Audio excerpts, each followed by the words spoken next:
Welcome to Red Zone DFS Conference Championship DraftKings Picks show. But before we start that, guys, what is going on with Patrick Mahomes' ankle? I think this is going to be the ankle game. This is like Kurt Schilling with the blood, but before the game even starts. Is he healed? Is he good? Is he hurt? He looked pretty fucked up last week. What's going on? Off the injury report today. Doesn't make sense. No one's ever come back from a high ankle sprain this quick, ever. So this might be like the greatest cover up since like the JFK assassination. Yeah. Like, how are they faking? Like, I'm convinced it's like the Zapruder film that they have so many angles of him running at practice that he just looks fine all of a sudden. So you think it's like the moon landing? Like it's like a green screen? Like I don't know. CGI Mahomes at practice. Andy Reid would not let him come back into the game unless he went and got an X-ray because the trainers thought it was broken. Jim, and then, I watched him for a whole half not be able to put pressure on that thing. He couldn't plant on his foot. And then they're like, he woke up the next day feeling like amazing. It's like, dude. It is odd that like they purposely released the footage of him being okay. Like, what if the Chiefs want to almost downplay that? He's like, I don't know if he's going to be game time decision. And then like, what I'm talking he's actually about. Better than the report. When is the last time that during like leading up to a big game that you've seen practice footage of someone like running around? Teams there's no TV cameras allowed in that portion of practice unless you're Belichick. Okay, well, that's or Sirianni allegedly. I do have a theory. I'm sure most of you listening have seen Avatar before. Like, is it possible that they just had a body, a specimen ready, and they just another Mahomes moved him body to a fresh piece of flesh? Yeah, for some of our younger listeners, it's like in Rick and Morty. You just keep changing to the next Rick, and they just keep transferring the body. He just took on another life form, like just absorbed a body. Do they have some sort of technology that we don't know about yet? Like in Star Wars, when they put Luke in the bacta tank, submerge him in there, and he's all of a sudden fine in like 24 hours after being frozen, shoved in a dead tom-tom, like taken out. How long does it take to slap on like a titanium leg? Like, can you just tape the leg on? And I think we're going bigger than that. I think we've flown in some specialists from Panama. Got some stem cells. I think he slept in a bath of stem cells for about 72 hours, maybe 24. Spray. And he's just ready to go. Maybe with some ivermectin. No, I don't know. He's ready to go. Not Panama, Joe. These guys came from like Zurich or something. Like, Peyton Manning's guys for his neck. Yeah, exactly. They did some. But like on a serious note, they absolutely did. They flew in some guy to do like a PRP treatment or something like that. They made him sleep in a hyperbaric chamber, like so his body would recover faster. But I think, you're onto something. Like I think it's beyond a hyperbaric chamber technology. Yeah, it's bigger. It's like some experimental thing that they're like. Has anyone seen that movie Wanted? Angelina Jolie, when they just like dunk him in that like milk bath and like all their wounds are healed overnight. What if they like it was like Demolition Man and they like froze him, but somehow was able to like pause time so he healed in the ice block? Look, and then they clearly had something that they were like, look, we got to try this because otherwise you're not going to be able to play, and we can't win. We can't beat Burrow with the fucking fossil Chad Henne back there. Okay, I know. It just is not going to work. Or my theory is Mahomes isn't human. Well, there's a good chance he's an alien. We have UFO sightings really coming up over the last decade. I'm not ruling anything out. His voice, he's like been learning how to become a human for the last 5 years. Like his voice was just progressively getting better. The guy puts ketchup on his steak. He's a $80 million man, and he puts ketchup on his steak. Puts ketchup on everything. Do you think it's those possible? Are alien-like behaviors? High ankle sprain healed in 24 hours. That's never been done in human history. I mean, look at his brother. Well, you just said it, Joe. In human history, like Right. We've I don't know. Aliens apparently heal faster. Like, yeah, I mean, yeah, really look at his brother. Like his brother actually looks like an alien. You think it's possible that like they just brought in the world's best like hypnotist and it's really like a shattered leg and he just doesn't. He just thinks it's fine. Yeah, like all of a sudden after this game, like if they lose, they're like, "Oh, Mahomes has like ankle surgery," and we're just gonna be like, "Wait, what?" They just hit him with morphine. Like he's got like a morphine drip just under his shoulder pads. I mean, there's something going on here. It's obviously something tangible because this line has flip-flopped more than a fucking politician during a presidential race. I mean, it's absolutely incredible. Like, yeah, what do we start with? Chiefs -2.5 that moved all the way to Bengals +3, and now it's down to Chiefs. I know. I thought the Bengals opened like 4, like the preliminary before the game was over, bro. And then now the Chiefs are -130 on the money line. What's going on? Maybe Vegas has the answer. What's going on? Something's up. This is really on the same level as JFK, we need Nick, moon landing.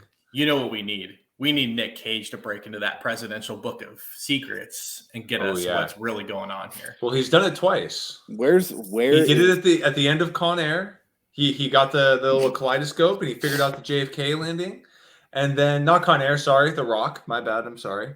So at the end of The Rock, he did it, and then he did it again in National Treasure. Actually, the more you say it, I think we're going to see Nick Cage playing Mahomes in a movie here soon, probably. I mean, I just don't. It makes no sense. Dude. It's just wild. Like so moving into the football side of it, like how are you guys going into this? How are you playing this with Mahomes? I mean, we're looking at 80% of the public is betting Bengals. 98% of the public on MGM is betting the under of passing yards of 285 for Mahomes. Does Mahomes just have the game of all games and solidify himself already as one of the best quarterbacks of all time? Yes. I don't know if they win, but I think that he has one hell of a game. You just see these stories all the time, right? Like all the ones that you're like, oh, Disney couldn't make this up, and it just feels the flu like game, that's coming. Right? It's like the flu game with Michael Jordan. Like Mahomes is on that level, guys. The game, at this point, he's on the brink. Yeah, he's been in 2 Super Bowls in the last 3 years. He's won one, he's lost one. He has a chance to go back again. This just feels like one of those just like heroic moments. So if you look at it from, all right, we've got 4 quarterbacks to choose from if we're playing the 2-game slate. Yeah. We've got Hurts and Burrow at 38 and 35% owned. Then we've got the high and the low at 16% owned for Mahomes and 11% owned for Purdy. So wait, 35 and 35 and then 11 and 11 pretty much? No, so 38 for Hurts. That doesn't add up. 35 for Burrow. Okay. 16 for Mahomes and 11 for Purdy. Okay. So Mahomes becomes my favorite quarterback probably on this. He has an optimal leverage of about 7.2%. So it's the same thing I was talking about on my short. Go check it out on YouTube Shorts. We've got a bunch of them up there. Subscribe, rate, review. But like, subscribe, rate, review, share, do it. It just makes too much sense when everyone's saying, oh, he can't do this and he can't do that, especially on a 2-game slate or showdown. It doesn't really matter. Like, just lean all in with that.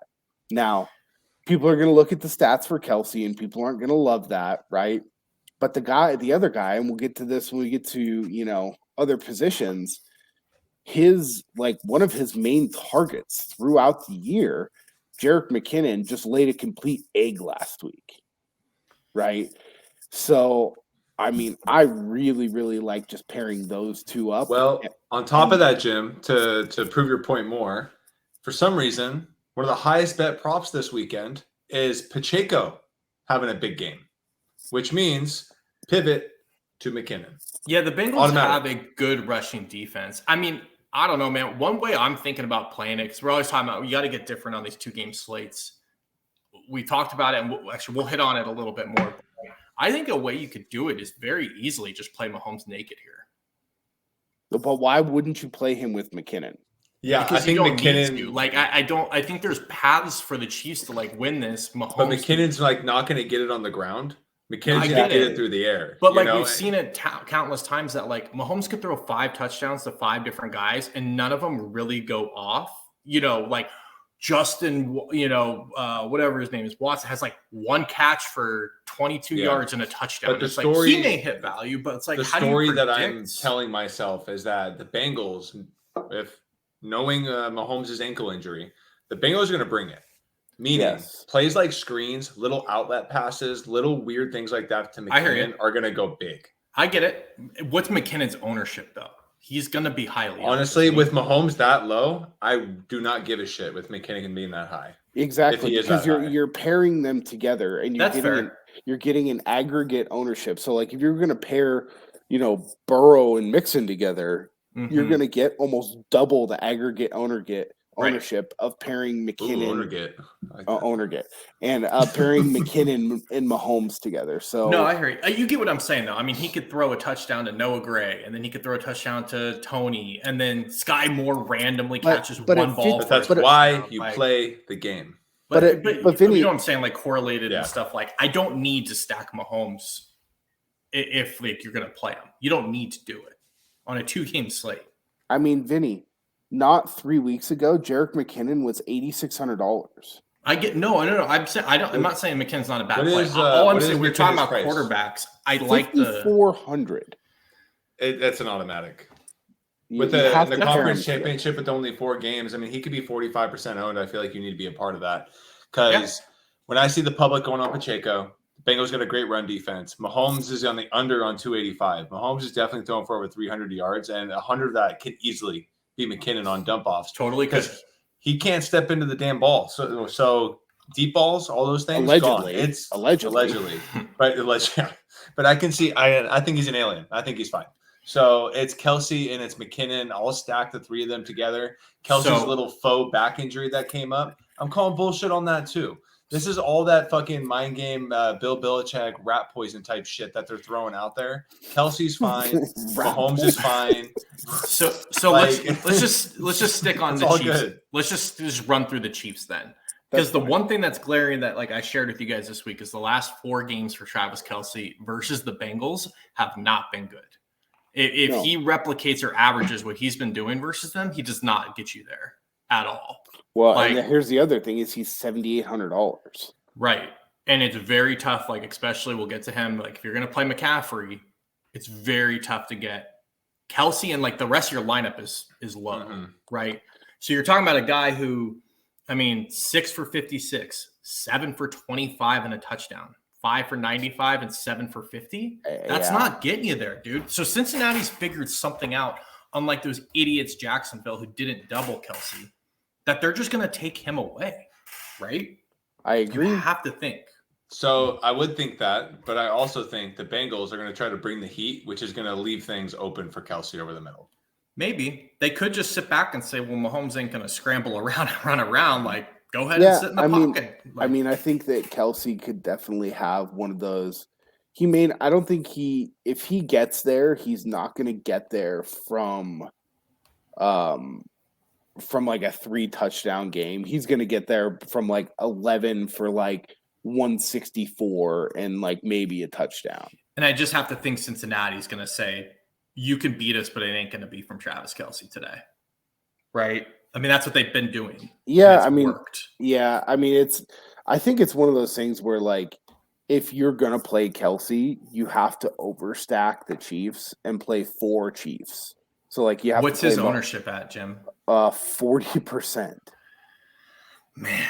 40. Wait, Kelsey at 7,800 is 40%? Yes. So that's what I'm saying. Like, even if you go away from him, if you play Mahomes, McKinnon, and just leave it there, or you want to throw another cheap guy in, you're so different already. Well, let's look at the Bengals side since we're on this game. Like, Well, real quick, is there anyone else for Kansas City that you really like from a receiving standpoint? I think based on the same reasons why I like McKinnon, I also like Kadarius Toney. Yeah. He ran 11 routes last week, was targeted on 7 of them, and caught 6 balls. Yeah. So at $3,700. At $3,700, like this this is a guy. One thing that's going to happen this week, right, is quarterback sneaks out the window, right? Yep. If he's banged up, who's getting the Chiefs shuffle pass? We all know it's coming.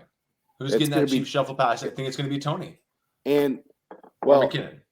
The only other guy that I love Hardman he's been on IR. He's practicing, and it looks like he is going to be active. I do not like playing players right off the IR, man. I get it. Even if they're healthy, they're still not in that. But if you remember, before he got hurt, that he was that guy. He rushed 2 or 3 touchdowns in versus the Niners. So what I was going to say is that I have less interest in Tony if Hardman is active. Mm-hmm. If Hardman is not active, I mean, I have like a massive amount of interest in Tony. But the cool thing is that like you don't. I mean, Tony's going to be 27% owned on a 2-game slate, so like you don't have to, get way crazy with him. Yeah. In order to have him in there. I think that's fair. That pretty much does it for me. I'm with you there on the Tony call. And same with Hardman. If Hardman plays, I'll play some of him. If he doesn't, I'll be very heavy on Tony. I'm going to fade Juju. Agreed.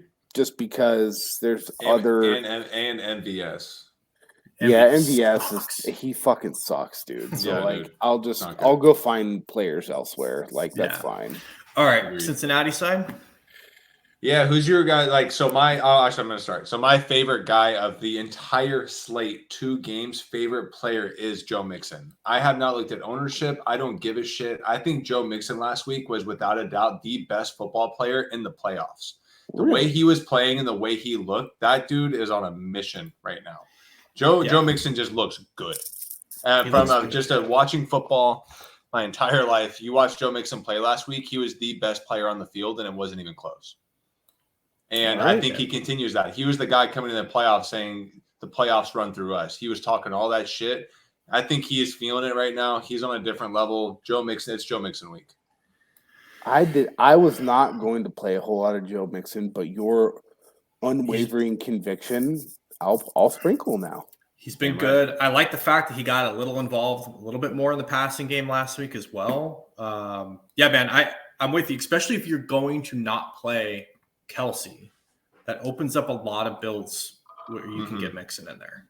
Yeah. Because let's face it, below Mixon, like the running backs are just a toss-up. Like it's a shit show down there. So guys, I encourage everyone, including you too, to actually just go back and watch the Bengals game last week. Yeah. And watch Joe Mixon. It's all right. It's different. No, he played well. He was just even after the plays, right? After the plays, his energy, the way he was talking shit, that dude was the most confident, best player on the field. And I'm gonna roll with that. I love that. So do you have any interest? Here's in a lineup. We're talking about getting weird here. Okay. We know that running back, we think it's outside of McCaffrey is a little bit of a toss-up. I have a build right now on the 2-game slate where I have Mixon and P. Ryan in there together. Any thoughts on that? It's definitely weird. I am gonna mention one of the top prop bets this week and this is not saying that much because Samaje P. Ryan's rushing yard total is at 18 yards, which is definitely not something you want to usually play in DraftKings, but about 99% of the public is on the over, meaning there's a good chance P. Ryan gets about 14 rushing yards this week. Yeah, Jim, I see where you're going at there for sure. I think the challenge I have is you need the volume between the two. And if Kansas City and Mahomes is, on his magical ride, like we think he may, I'm playing it. You know what I'm saying though? I understand 100% what you're saying, but I'm playing it in an overstack where I'm basically stacking the entire game and banking that because of the amount of plays that I think there's going to be in the Niners game, I'm just banking that this game is going to be the game that there's just more touchdowns in overall. The overs right now. The over's at 48. Okay, so that's about 7 touchdowns, right? It's a weird thing, and I'm not playing. If you're just playing like 1 or 2 lineups, I absolutely do not suggest doing this. But P Ryan's ownership is 6%. Yeah. Okay, so anytime I can get a guy that low owned on a 2-game slate, I've got to find somewhere, in my opinion, to get him. So my only thing, Jim, is I personally don't mind playing a lineup with P Ryan, but it's not going to be with Mixon because honestly, it's more barring the fact that like Mixon gets hurt. If Mixon goes down or something, then you get him. Then you get P Ryan at 6%. You're taking down a tournament. So I think it's more based off of Mixon going down or something unforeseen happening. So I don't not like the P Ryan play on a 4-game slate, and you take that dart throw. I think it's a great play actually, but without Mixon. I don't mind P Ryan either. I'm actually gonna for sure have him in a few lineups, but I don't know if I'll play them two together. Yeah, I think Bengals. It's playoff time. They're gonna ride Mixon. They've kind of they weren't like shutting him down throughout the season, but they weren't playing him throughout the season like they did last week. Well, it's not just that game plan. It's not just that. Like Burrow could easily be just absolutely chucking this thing around if this thing shoots out majorly. So then your volume decreases just naturally there. Whereas like if you're going to double running back it, like that's like what the Niners want to do, right? You could play like McCaffrey and Mitchell together and just say, dude, we're going to run it 40 times today. Like, you certainly could, and that's something else that I'm going to bring up. So what do you guys think about Bengals wide receivers? I mean, we got some pretty good options here. So where are you guys leaning? I don't for the life of me understand, number one, why Tyler Boyd's priced at $3,800, and then number two, why love Tyler Boyd, man. I don't get it either. Why he's only 12% owned. The Chiefs are the number 3 team in the NFL in giving up production to slot wide receivers. I'm with you. That's wild after getting rid of Daniel Sorensen. You think they'd be a lot better over the middle? Nope. I mean, even if you wanted to play the random white dude, Trenton Irwin, if you really needed more, but I don't know that you need more price savings than a $3,800 Tyler Boyd. Yeah, he's one of the best deals, I would say, or value guys on the slate for sure. He is the second highest leverage play on the entire slate. He's projected at about 12% owned. His points per dollar are among the top 5 on the whole slate, and he's in the optimal lineup almost 25% of the time. And just watch this, guys. When the Bengals are on about the 15-yard line, let's just give or take that 3 or 4 yards in each direction. Tyler Boyd once a game is good for a seam that he either gets stopped on the 2 or the 1, or he gets that touchdown. Right? Like Tyler Boyd gets a shot at the end zone almost every single game when they're just inside the red zone on a seam over the middle because the safety goes over to Jamar Chase. And Tyler Boyd almost gets there every single time. So now, and then here's my other thing too, is that who was Burrow just peppering last week? Hayden Hurst.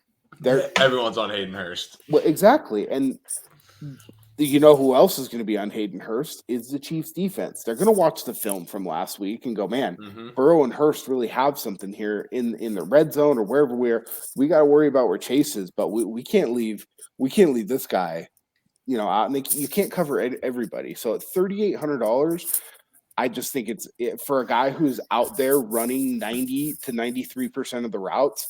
I don't know why he's at that price. And just like in a bubble, he might be my favorite play on the entire slate. And teams have figured out. I'm not saying they figured out Jamar Chase because even with teams figuring out Jamar Chase, he's still a top 8 receiver in the league this year, right? Oh yeah. And he's got to figure it out. He's going to figure out how to beat those double teams, and that's down the road. But teams have figured out how to at least slow down Jamar Chase.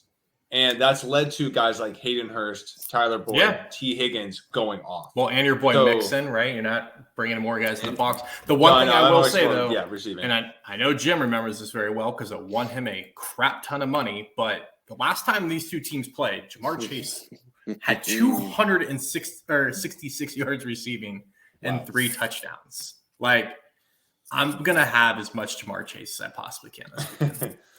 I do think, me too, Vinny, me too. But I do think the hedge play is like T. Higgins stealing 2 touchdowns. It is, but he's been he has just been cold. Well, now I hear you. He's probably going to be lower owned, I'm guessing. But that's what I mean. Yeah. He's not had a good game in 3 straight weeks. Yeah, it's almost like him almost killing DeMar Hamlin kind of fucked him up a little bit. And he's at what appears to be a good price, but I like a few other guys in that price range, one guy in particular. So, like, if I have to choose, I'm probably playing Debo at 5,700. You know what I'm saying? He's at like a weird price point. Yeah. So, I don't know. Chase is, for me, is like pretty close to lock button. And we talked about it, like, if I have a flex spot, like, I'm playing Chase in every lineup over Travis Kelce this week, period. Yeah. I just feel like if you're going to win a tournament this week, your lineup's going to have like a Mixon Boyd combo, right? It's something like more like weird with that team going off. Jim, what do we have for ownership for the Bengals guys? Let me take a look here. Let's just go Cincinnati. And how much Joey B are you guys playing?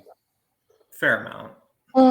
Yeah, I don't know. He's one that I have him ranked over Hurts for me. Yeah, I probably have him second. It's him and Mahomes at the top for me. Yeah, same. So we've got Jamar Chase, the highest owned Bengal, at 59%. But here's the wild thing: is he's in the optimal lineup 54% of the time. So you got to be a part of that. So got to eat it. I mean. And same thing with Burrow. Like, if you're going to play Chase, I think you have to play Burrow in all of those lineups, because the path to him winning you that tourney is Joe going off to. What's right. Burrow and Mixon? Burrow is 35%. Higgins is 38%. Mixon's 48%. Yeah, and Hurst is 38%. Yeah, but here's the thing that I was talking about. No one, I don't care, even if it's a 2-game slate, in some of the lower stakes like that we usually play, people are not going to overstack this and play 5 Bengals. Yeah, no, I'm so with if you. You can that's jam, how if you can jam like 5, like if you want to jam, let's say Burrow, Chase, Mixon, and then I would like to put Boyd in there because you are getting some weird things. No one's going to do that. But right? It's pretty clear the chalk build is going to be Burrow, Chase, Burrow, Kelce. Yes.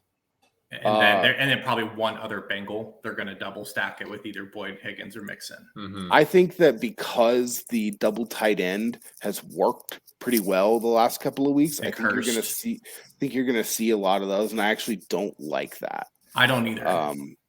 I would rather find the money, the $800 to go up from 3,000 to 800 to play Boyd over Hurst if I was going to do that, just because of you have to try and get a little bit different somewhere. Yeah. Or you play Hurst and Boyd and Chase and Burrow all together.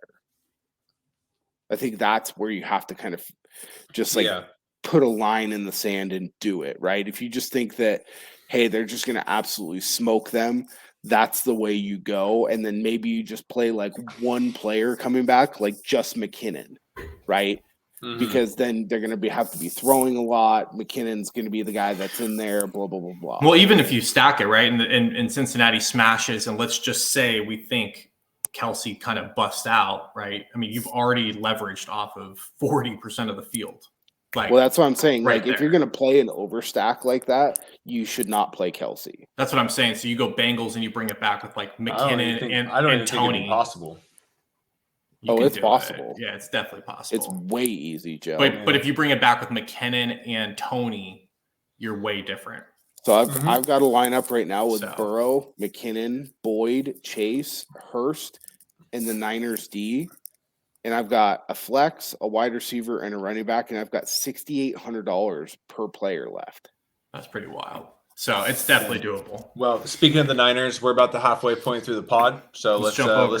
Let's switch games. I'm going to save the Niners for last because we got our 2 resident Niner fans here, and all 3 are from the Bay Area, and we want our area to win here. So let's start.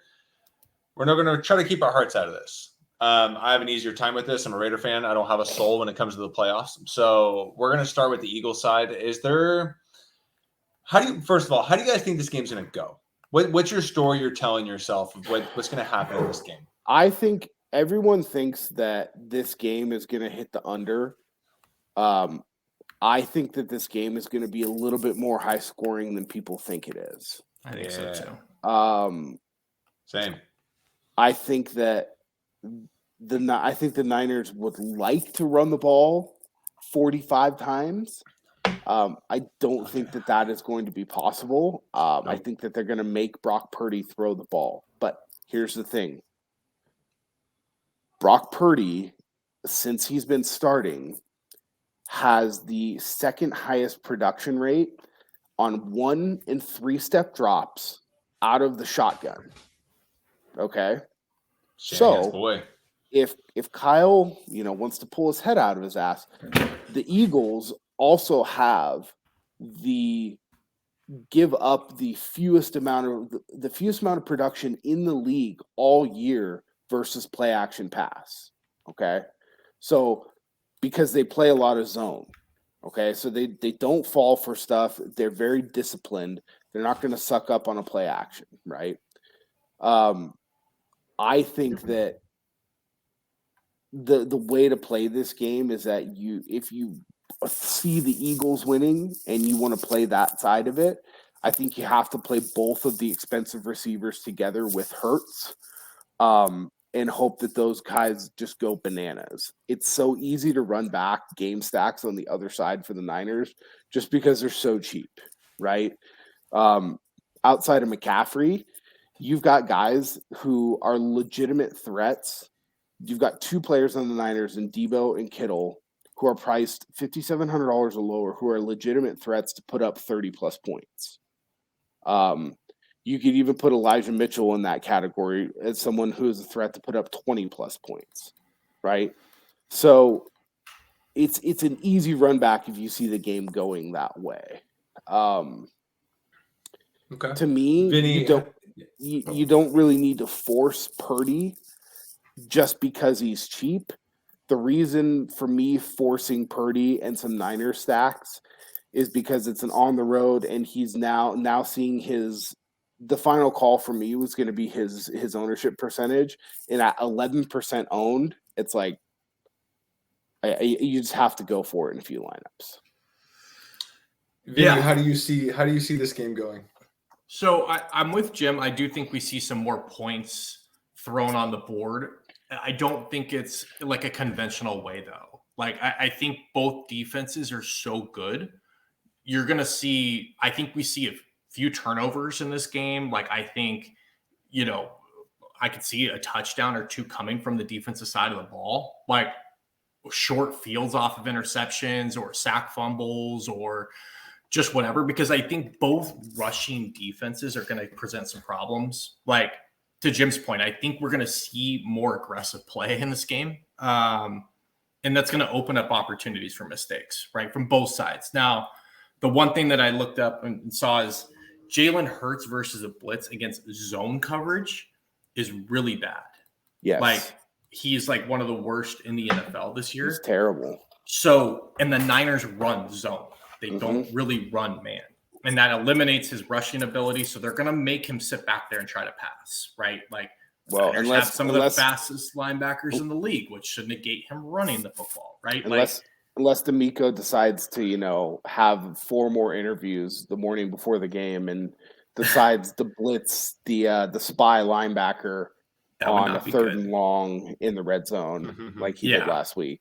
That would not be good. So I don't know. I do think we see some serious points in this game, but I think it comes more through the air to everybody's kind of surprise. Like, I love McCaffrey's hard to get away from just because he's the most consistent guy on the board, which is why he's so expensive. But I think the receiving options are really sneaky in this game. It seems like everyone ownership wise is going to that other one, rightfully so. But I think you have to get some part of this passing, attack in both of these offenses.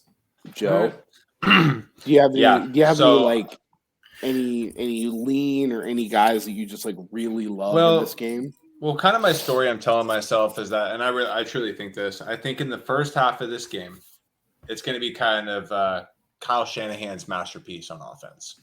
I think he's going to have some things dialed up for Brock Purdy that are fake left, fake right, throw over the middle. The Kyle Shanahan misdirection, play action, pump smoke, throw a slant on the right side, touchdown, right? I think it's really going to be like Kyle Shanahan's masterpiece in the first half. Now, second half, we all know that's the scary part about Kyle Shanahan. I think the Niners get to a good lead in the first half. I'm talking like 24-3, 24-7, something in that range. This game is going to be close when this ends. I think so too.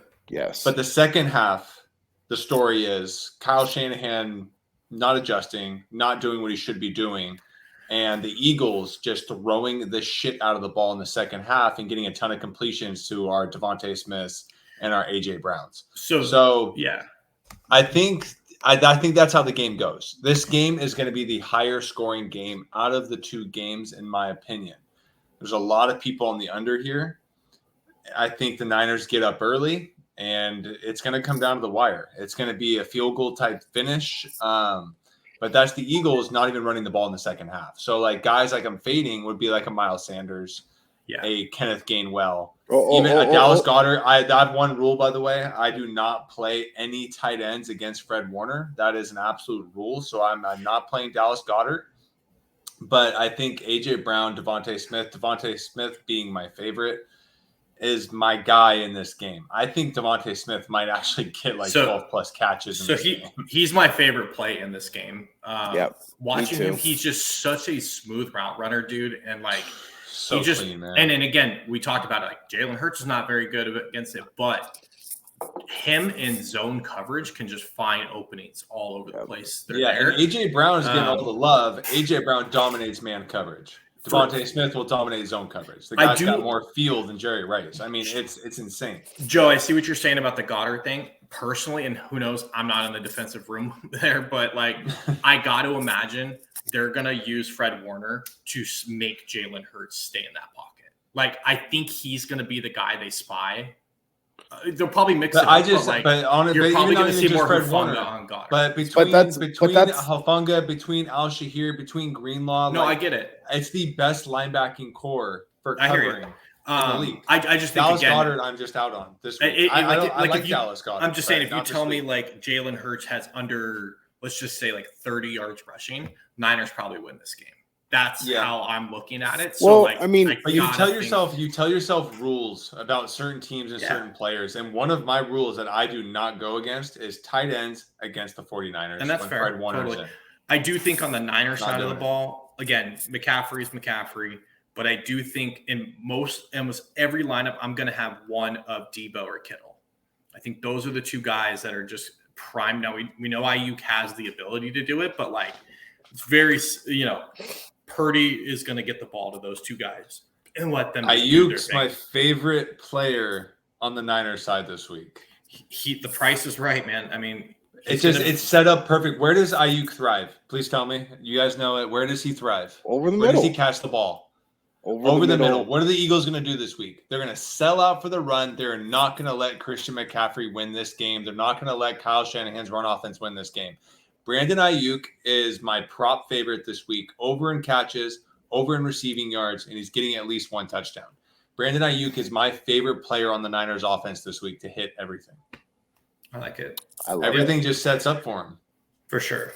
And the one thing I feel like the story I'm telling myself about the Eagles and Niners game, I haven't been this confident about a storytelling of a game in a while. Well, I feel like this is exactly how it's going to go. Well, it's just funny, and again, he's been great all season, probably top 3 in the MVP voting. But like Jalen Hurts does not have a great history in big games. Like go back to college. Like, but what I can see is like you guys were saying with your guys' D coordinator and all of his interviews.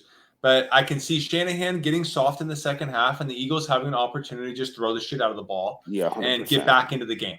I think this game is very early in the game. Ayuk, I'm betting his first touchdown score of this game. I think it's very simple. Like you'll see it early, obviously, but like if the Niners can contain Hurts from running and get pressure on him passing, they're going to have a damn good shot to win this game.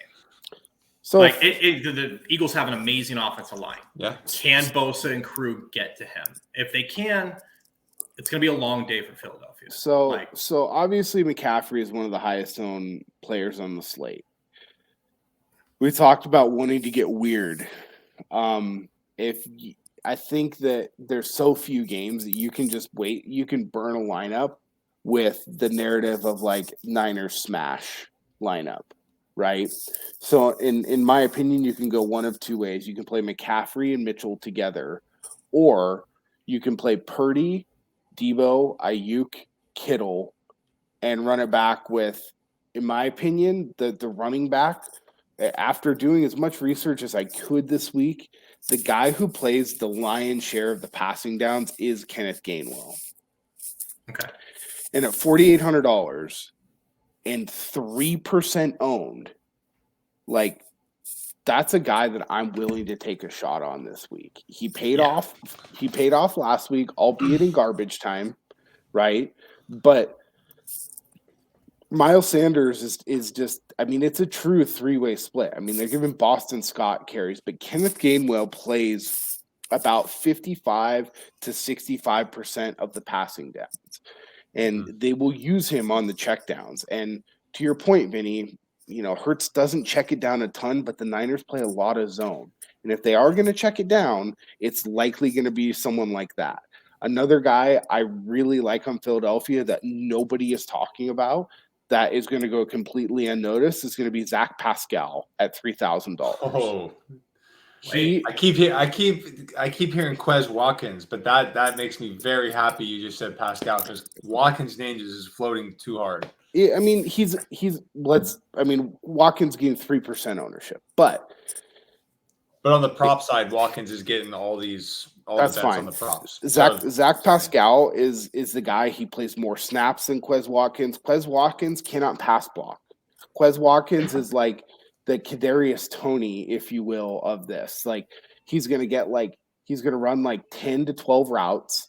About half of them are going to be deep down the middle, and they're going to throw it to him 3 or 4 times and try and connect on one of those. That's what Quez Watkins role. Now, if Devonta Smith gets hurt, Quez Watkins slides into that role, and Zach Pascal actually stays in the slot. So Zach Pascal is the slot wide receiver for all intents and purposes. Now, they don't use that personnel a ton because they like to play 2 tight ends a lot when they run the ball, but in this game, like I'm with you guys. I think that there's going to be a little bit more higher scoring. Zach Pascal right now is projected at 0% ownership. So look, you don't have to play. You don't have to play a lot of them. He's dead min for that wide receiver group. And if you don't think he's going to get it done, I mean, he's actually somebody who's down there at the dead min who's showing up in the optimals, albeit only 5% of the time. Right, but that's more than Kenneth Gainwell showing up in the optimals. Jim, this is the mind blow of the podcast, dude. So if you look at it, like it's very easy to stack this game and still get Chase. Put it this way: they're not even letting me bet Zach Pascal in player props in my book. Exactly, because they know. Yeah, because Joey, the prop would be like 11.5 yards receiving. Yep, and like let me bet it. The only thing that they're going to do is just lose their ass because he can cover that in one catch. Yeah. Right. So if he gets 9 points, he's going 3x. Right. Dude, yep. it's doable. Yeah, that's my favorite low guy. Go a guy like Pascal, and then who's our other guy we had around 3,800 that we were talking about? Boyd. You got Boyd and Pascal in one lineup. You can get anybody else that you want. You can have McCaffrey. You can have Chase. You can do whatever you want.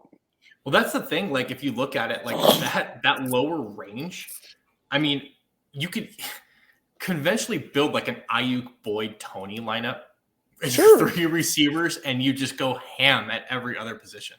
It literally opens everything up. I love that. So it's very possible to do that.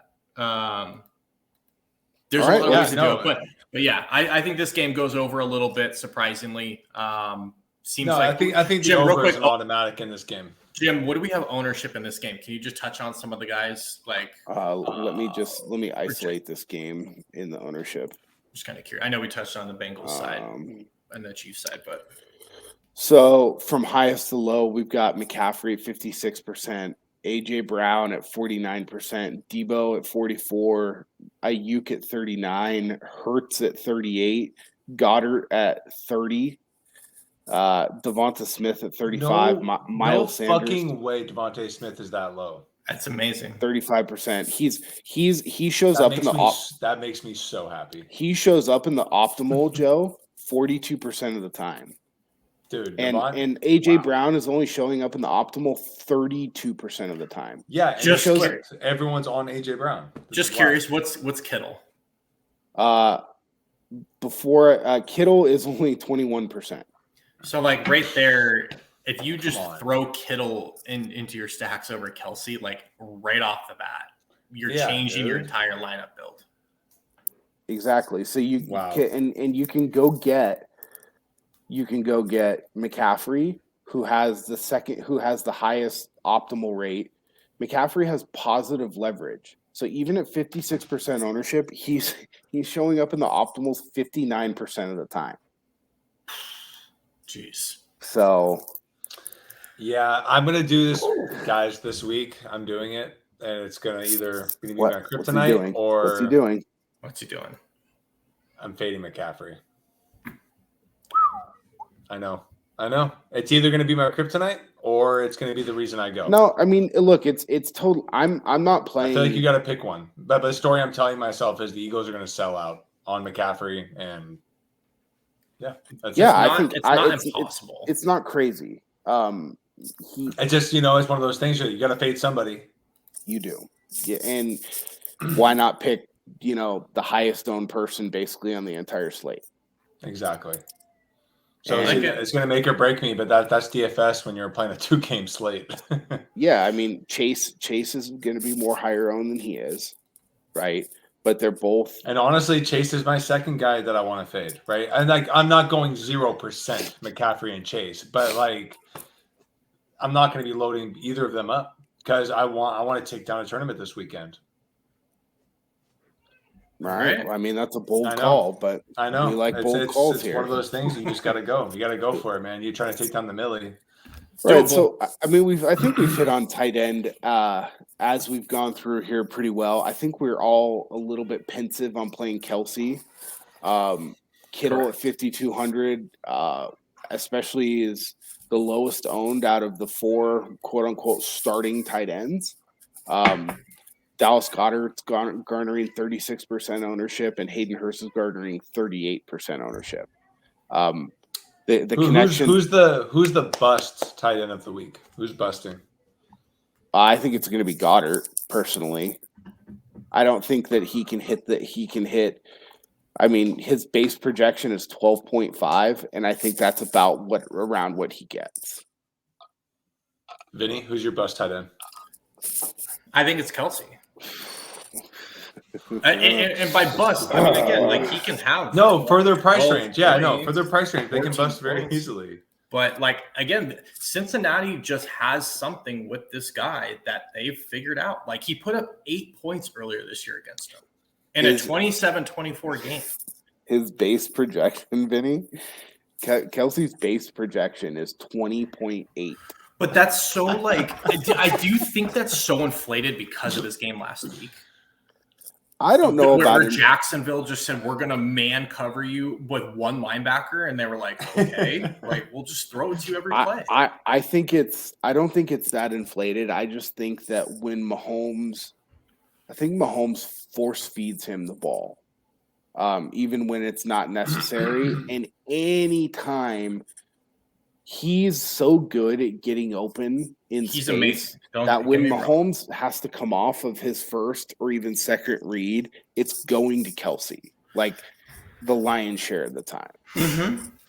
Yeah, it's again, it's scary as hell, right? But I just think personally, I could see Kittle or possibly a Goddard or someone else, not trailing too far behind him in points. So I don't need to pay the 7,800. There are paths to do that. I agree. I think Hayden Hurst is I don't like Goddard this week.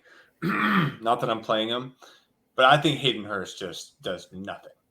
I don't even think he's involved in the fucking game plan. I think Hayden Hurst is not even part of the game plan at all. And the narrow down is Kittle is the best option at tight end to play this week. Well, just think about it. A lot of the common player is going to just watch There was only 2 games, isolated games last week. They watched the game. They saw Hayden Hurst absolutely light it up. Yep. Everyone's going to be like, oh my God, he's only 3K, and they're going to play him. But his props are so high on the overs. Dude, there's a chance Hayden Hurst's not even part of the game plan. I mean, because it's happened. There's been weeks where he's not even a part of the game plan. 100%. And I agree with you. I think, if I'm paying $3,000 for somebody, I would rather take my chance on a Zach Pascal or a Quez Watkins at 0 to 3% ownership than play a 40% owned Hayden Hurst. Yeah. I mean, it's just one of those things where that's just where I'm going to live and die. And if it screws me, it screws me. Like, that's fine. Yeah.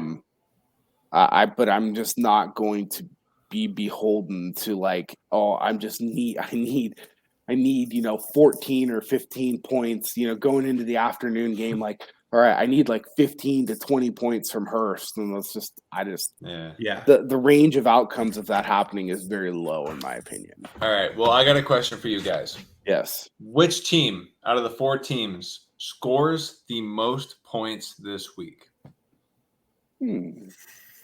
Because this is going to transition us right into defense. Who scores the most points this week? I think it is the Bengals. I would tend to agree. Okay. I think it's the Niners. Well, really? I shouldn't say that. Actually, I'm going Chiefs. I'm saying the Chiefs. Ooh. Mahomes is an alien. So I have a hot take. I think that the Chiefs in Cincinnati game is going to go to overtime. And a low scoring overtime, I agree. No, and it's going to hit the over, but it's going to be it's going to hit the over after overtime.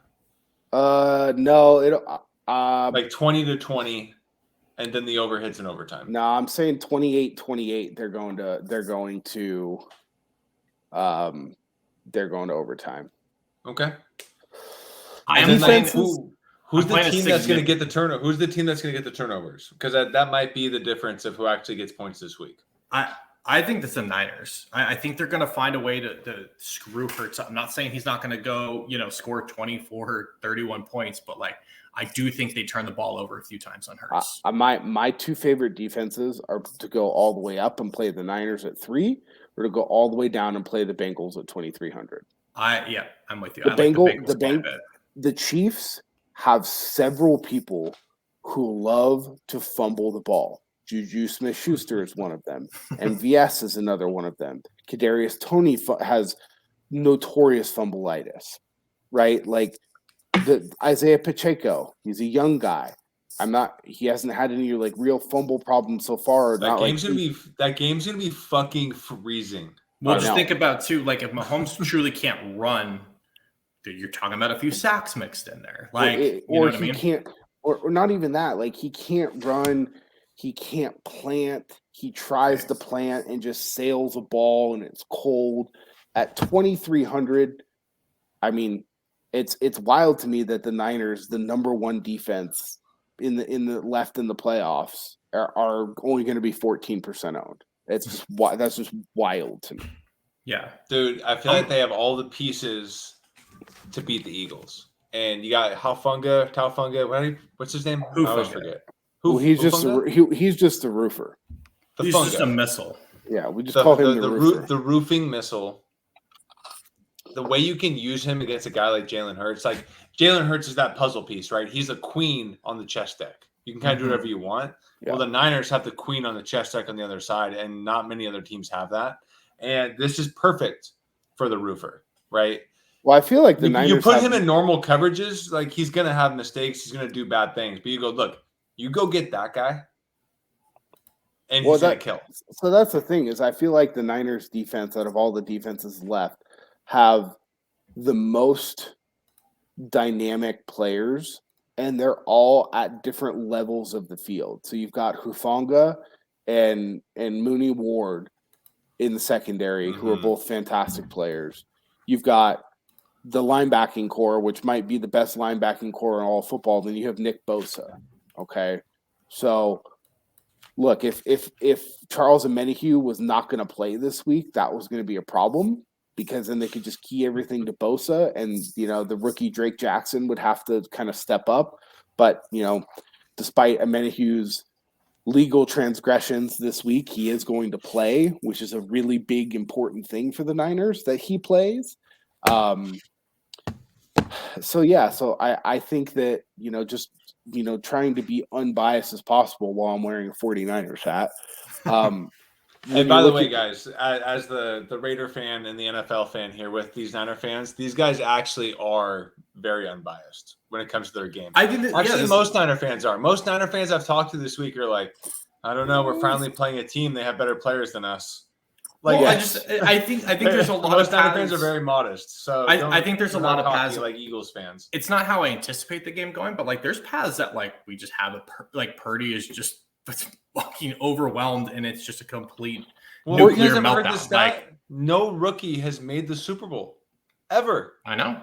There's a reason for it, That's why it will be pretty. Like if you want to go with bet the narrative, it's got to happen sometime. It's got to happen sometime. And look, if you go back to last year, I get these are two totally different teams, totally different environments, but everybody thought the Niners were going to get absolutely slaughtered by the Chiefs. The Packers. There's no way. It was a much bigger spread. It was like 7 or 8 points, right?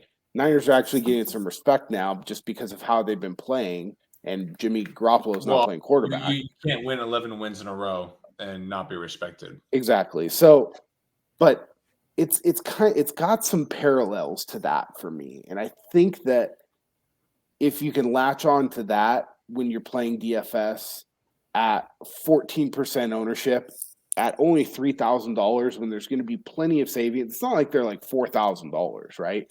There's going to be plenty of savings to go around. I really think that's the way to attack it. All right. Well, Vinny, cue the music. Hottest takes of the weekend. Let's go. All right. You said it. Man, I'm ready. Oh, Jimmy, lead it off, man. Lead it off, Jim. Man. I am going to say, for my bold call, that Eli Mitchell and Kenneth Gainwell will both have 2 touchdowns each in the Niners-Eagles game. Oh my God. They're psycho. Living in the Bates Motel. Hey, that's me. All right. Well, DJ, spin that shit. All right. Patrick Mahomes is an alien, and Patrick Mahomes throws for 350 yards this week and 4 touchdowns. Woo! 4? Because he's an alien. He is. He's not one of us. That's for sure. Okay. Vinny, where are you going, bud? I'm gonna say dangerous, but I think you see Debo go for 100 total yards and 2 touchdowns, and I think you see Travis Kelce get held to under 15 points. You know what? 15? 10. I would say 10. 10. He may hit that on the first drive, but all right, I'll go 12. 12, okay. Under 12. 15, I think, classified as hot enough because his base projection is 21 points. Yeah. So. Well, again, I know they're going to try to feature him, but the man has been held to single digits 3 times this year, twice. Under 12, 4 times. So it's possible. All right. 5 times under 12. So. All right. And just to be clear, Patrick Mahomes, I've never hated an You had the NFL player. voice there, dude. Wow. You should have rolled with it. Dude, You had the froggy voice. Dude, I'm being incepted right now by Mahomes fans. Oh, that's a good call. Not inceptive, but maybe we have, going back to the conspiracy, an inception theory. Like somehow he's just someone's like in his brain. Possible. I like it. I mean, look, guys, I really don't like Patrick Mahomes. I'm a Raider fan. He tortures me just every week. Like, because I know the Raiders are going to lose, I hope the Chiefs lose. Like, that's how I root every single week. But, like, the fact that I'm saying Mahomes is about to just destroy is because that's how much I've been hurt. Like, I know what's going to happen. And Mahomes is about to just go absolutely nuclear. and he's gonna have his Kurt Schilling bloody sock game. That's what's gonna happen. All JFK landing. It could certainly happen, Joe. I definitely think that it's in the cards. All right, guys. Well, good luck this week. Make sure you check out our 1 minute shows on YouTube. I'll be posting my prop show with Joey Props tomorrow. So tune in. Joey Props. Joey Props. Tune in. All right. Good luck, everyone. Later. Cheers.